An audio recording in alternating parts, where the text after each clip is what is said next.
Adik kaayon ng United Filipino Seafarers ang ipagtanggol ang karapatan ng mga marinong Pilipino. Itaas ang antas ng edukasyon, itaas ang integridad ng ating mga pagsusulit sa Professional Regulation Commission, masugpo ang mga anomalya dito sa industriya, matulungan natin ang ating mga marino na nabibiktima sa mga illegal recruiters at matulungan din natin ang mga pasahero sa mga naglalayag na barko na kung saan karamihan sa kanila hindi pa nagkaroon ng katarungan.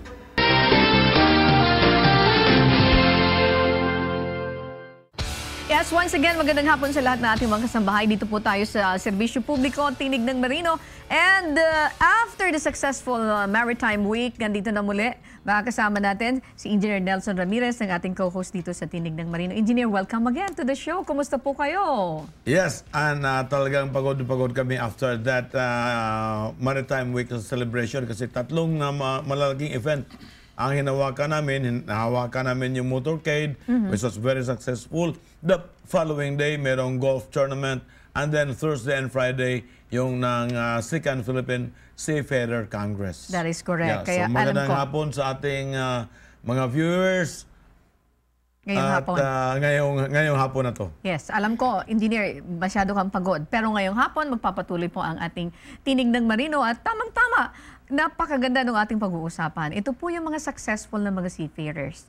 Ito yung mga dating nagumpisa from the scratch at naging matagumpay. Aalamin natin ano ba yung kanilang mga sekreto. Epitome of a successful seafarers, ang ating paksa at ang ating mga panauhin. Engineer, I'd like to introduce katabi ko po, ito po ay si Captain Wally Ribas, mga kasambahay. Mamaya, malalaman ninyo ito kung ano na yung mga pinagdaanan nito at kung ano na siya ngayon. And sa katabi mo naman, Engineer? Ito, sa katabi ko ay si Florentino Garcia Jr. Engineer Florentino Garcia Jr. Siya naman ay isang makinista. Makinista, ibig sabihin, in charge of the makina. Charge of the makina. Okay. First and foremost, pabatiin natin according to age. Go ahead po. Magandang hapon. Magandang hapon po sa inyong lahat. Ako po si Captain Ribas at nagagalak akong makumbida rito para maging tagapagsalita. He is the owner of Pearl Grace Ship Management Incorporated, and at the same time, another agency. Ito po yung Consultancy and Manpower Resources Incorporated na pumupunta naman sa Australia. Kayo naman po, Engineer.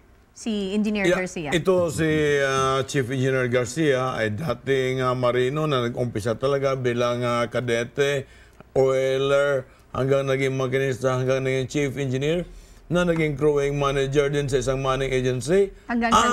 Hanggang sa nagtrabaho sa Japan, nagtayo ng sarili niyang kumpanya doon sa Japan bilang Classification Society at hanggang sa nagiging may-ari ng barko, ship owner. Yes. Welcome to the show, Engineer Garcia, sir. Good afternoon po. Good afternoon. Okay.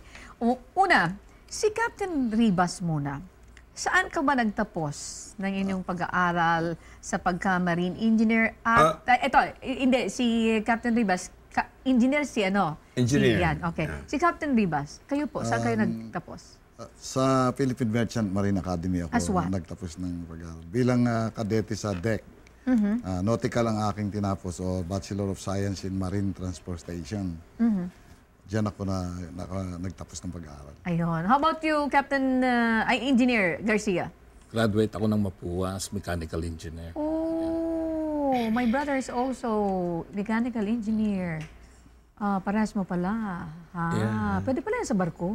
Okay. Yes. Sorry. Actually, mas mataas ang pinag-aralan ng mechanical engineer kasi 5 years yung kanila, no? Yung sa amin ay 2 years, 3 years in school and then 1 year at sea bago namin makuha yung aming license as marine engineer. Pero yung Mapua naman kasi ay well-known sila pagdating sa mga engineer. Ano po? Na hindi ko naman pasintabi doon sa ibang mga eskwelahan, right? Di ba po? Parang gumagano-gano lang. Mahirap na magsalita mo. Sige po. No comment na lang. Okay, sige po. Now, babalikan ko si Captain Ribas. Hindi ka ba nahirapan sa paghanap ng trabaho matapos kang makapag-aral? The same question para ito kay Engineer Garcia. Hindi naman. Dahil nga ang aming eskwelahan, noong mga panahon na yan, kakaunti lang naman ang aming mga graduates. At meron kaming proseso at meron isang dean na nag-handle ng aming employment. So, pagkatapos namin, marami na kaagad na mga kumpanya ang gusto kami ang kunin. So, ibig sabihin, that was yung mga panahon ninyo po? Noong panahon namin. Ayun. How about you, Engineer Garcia? Halos ganun din ho, gawa ng nung kapanahon na namin, I mean. Hindi pa masyadong maraming marino noon. Okay. Kaya marami kaming napasukan. Okay. Hindi kagaya ngayon, talagang ang labanan sa mga kadete ay napakahirap. Okay. Kasi kokonti ang Paano barko. ka naging, kwento nyo, mula doon sa trabaho mong yan, tapos naging chief engineer ka, paano? Parang mabilis ba yung pag-akyat mo? Well, actually, ma'am, syempre, of course, nasa tao rin yun eh. Pag nakikita ng mga opisyal mo na ikaw ay karapat-dapat o nagiging isang masigla ka doon sa trabaho mo, so they're the one who will promote you. Ganun lang ho ang sikreto ko eh. Kasi pag ako nagtrabaho, talagang trabaho. Hindi ko talaga binibigyan ng anuman bagay na ikasasama ko. So that is, ayan ang sikreto. Chief, matanong kita, gaano katagal mo nakuha yung magmulang kadete hanggang chief engineer? That's a Well, good actually, question. I was promoted as chief engineer at the age of 29 years old. Wow, bata. I'm one of the youngest chief engineer at that time. Talaga, in the Philippines. Ikaw, Kap, Under Norwegian flag vessels. Under Norwegian flag vessels. Norwegian flag vessel. Ikaw, Kap, ilang taon ka noon? Ganon din ako. Bata pa rin. Napakaaga. 29 years old din. 29 years old din siya na maging kapitan ng barko. Sa pagkakaalam ko, ang chief mate mo noon ay puti. Oo. Ibig sabihin, mas mataas yung Pilipino kaysa doon sa puti. Kasi kapitan kayo eh. Kapitan siya. Wow, And then ano yung chief mate mo? Anong nationality? Chief is Norwegian. Wow. British and then Norwegian. At saka Norwegian. Yung kanyang... At mas matanda sa kanya. Yung mas matanda sa kanya yung kanyang chief mate at saka yung kanyang second mate. Okay, parang anong pakiramdam nyo that time na kayo on top and then yung mga nasa baba ninyo ay mga puti? When we come back, sasagutin po yan ng ating dalawang panauhin, si Captain Garcia and Engineer Garcia and Captain Ribas.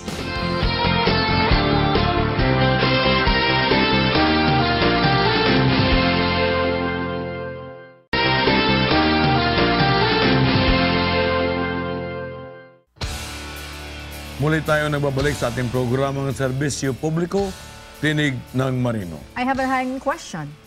Sabi ko ang question ko kanila kay Engineer Garcia and Captain Wally ay tama ba yun? Anong feeling ninyo? Na ang nasa baba ninyo mga puti, hindi ba kayo masyadong proud doon? No, isang bagay ito, isang bagay kasi noong mga panahon na yon ay walang mga chief engineer o kapitan sa isang Norwegian flag vessel. Noong panahon na yon, wala pa yung tinatawag na second registry. Biruin mo maging isang Pilipino on a Norwegian flag vessel. That is something. And then at their age, na Bata 29 pa, then yung mga Norwegian or other nationals, mas matanda pa sa kanila na Correct. na chief mate mo o second mate mo. Pwede bang ganun. konting kwento doon? Let's start from Captain Ribas, sir. Ganito yan. Nung ako yung unang maatasan na sumakay bilang kapitan sa barko at sa edad na 29, ako yung sinamahan pa nung aking mentor, si nasirang Captain Norberto Tapia. At ang sabi niya sa akin, dahil ito naman talagang parang gamble nila, na ilalagay ako sa barko bilang kapitan ng tanker na hindi pa talaga pinapahawakan sa mga Pilipino. Noong araw, wala pa rin humahawak ng tanker ng kapitan ng chemical tanker. So, that was your first time? That was your... Hindi, first time ko dun sa kumpanya na yun na nahahawakan na yun. At nung ako'y samahan niya, ang unang tinanong noong may-ari ng barko is, he said, Cap, do you think he's too young for that position? At I can remember Captain Tapia says, no, his age is young but his experience is old. Okay. How about you, Captain Garcia? Ay, Engineer Garcia. Lagi ako nagkakamali. Engineer Garcia. Well, actually, pareho kami ng amo si Captain Tapia. See. So, Captain Tapia give us the break. And kung ikaw ay tao niya, he give all the support, especially to us, not only to me, but not only to Captain Ribas, but also to some other seafarers. Kasi pag... Bakit kayo naluluha? Bakit kayo naiiyak? Hindi, kasi nasa ano na siya nasa... Lumao na siya. So, ay, parang naalala niyo siya. Of course, syempre, malaki utang na loob ko sa kanya. Without him, siguro hindi ko rin na-obtain o nakuha tong ganitong klase. Ang bait niya naman. Okay. Now, so yun ang mga naging experience niyo. Engineer, mula doon sa pinanggalingan nila, ngayon, asa na kayo ngayon? Asa na kayo ngayon? Sa Manning Agency. Ako nasa Manning Agency. Itong mga barko nito, hindi personally na pag-aari nyo. Pag-aari ko. Binibigay lang sa akin ng mga may-ari ng barko ang management ng paglalagay ng mga qualified crew.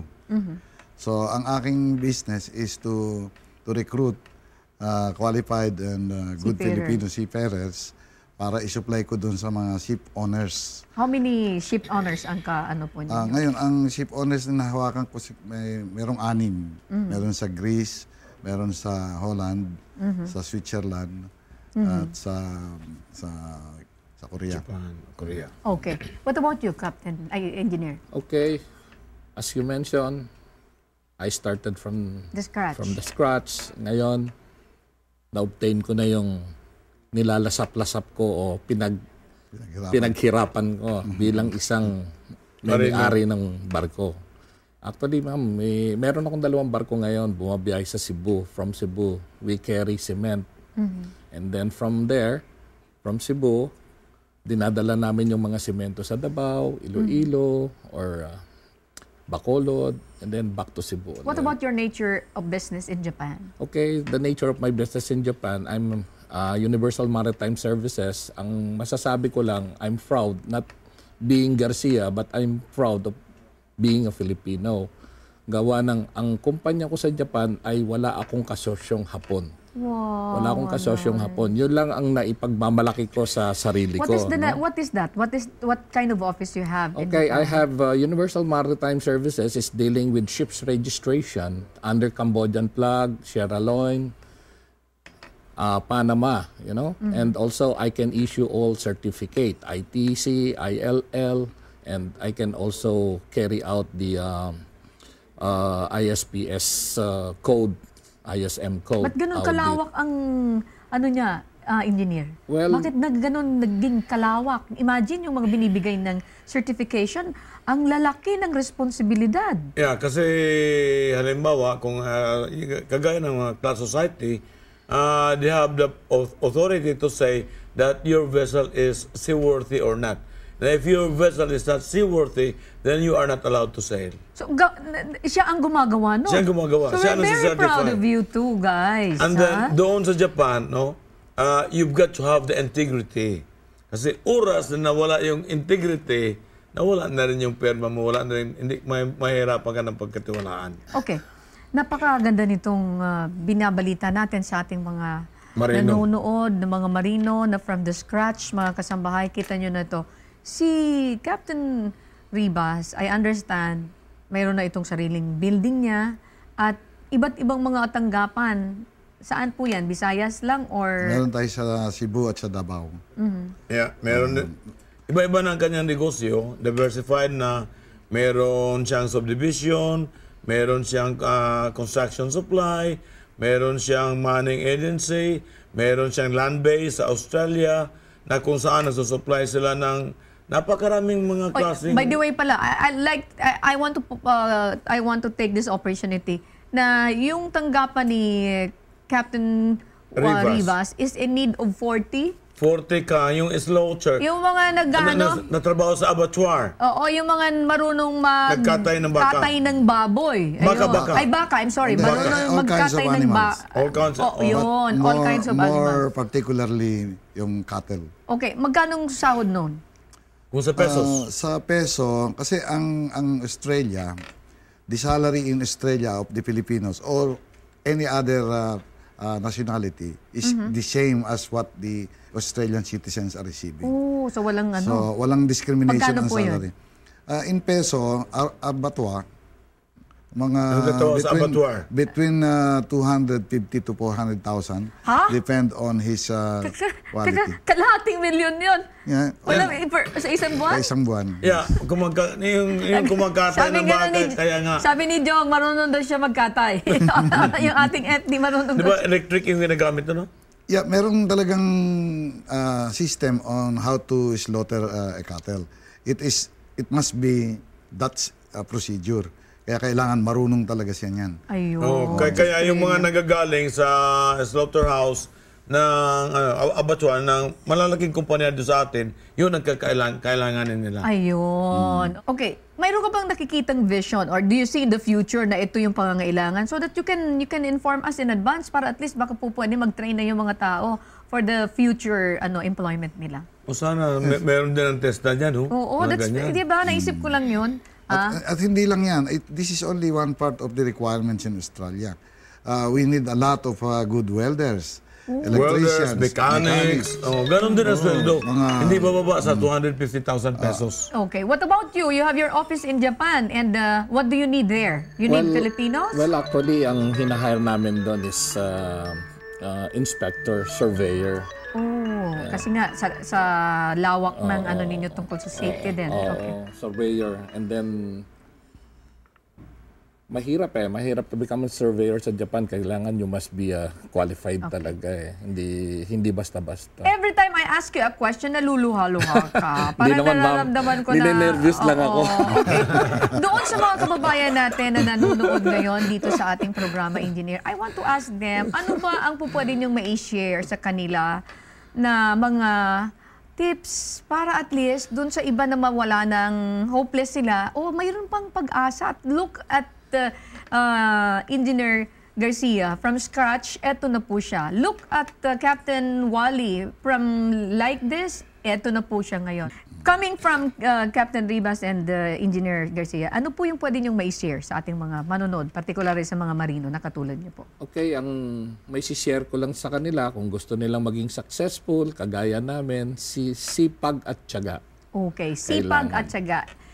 Letter S and T. ST, sipag at tiyaga. How about you, Captain Ribas, sir? Ang tingin ko dyan, we should have faith in God who gave us these blessings. Kasi naniniwala pa rin ako na kailangan natin ang awa at saka, yung tawag ng iba dyan ay luck. Pero kaya ka naging maswerte, dahil ibinigay sa iyo yung swerte. Masipag ka, matyaga ka, at dapat meron kang swerte.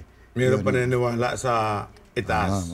Malakas ang paniniwala mo na ang tinatanggap mo ay siya lang din naman ang nagbibigay. Wow, ibig sabihin, kinikilala mo una ang Diyos. Yun. Okay. Ikaw naman, Engineer, nagbigay ka na kanina ng tips. Makadagdag doon sa sinabi nyo. Sige po, bago tayo magtapos. Kumpleto na yan lahat. Nandiyan na, no? May sipag ka, may tiyaga ka, may diskarte ka. Ngunit, above all, you've got to have the blessing from above. Okay. Kasi kung wala ka niyan, ay mamalasin ka rin. Mamalasin ka rin. Ako naniniwala ako sa tinatawag nilang good karma. But it isn't just good karma, whatever. Nanggaling din yan sa itaas. Okay. Yung With blessing. that, Engineer Nelson Ramirez, maraming salamat sa inyo. Engineer Garcia, thank you very much. And also, Captain Wally Ribas. Mga kasambahay din po, sana yung ating mga nanonood ng mga marino ay kinapulutan po ng aral itong ating pagtatanghal ngayong hapon dito sa Tinig ng Marino, epitome of a successful seafarers. Sa ilang saglit po, sa inyo naman ang kaligtasan at kalusugan. Pag-uusapan natin ang tungkol sa bag safety. Antabay lamang po kayo.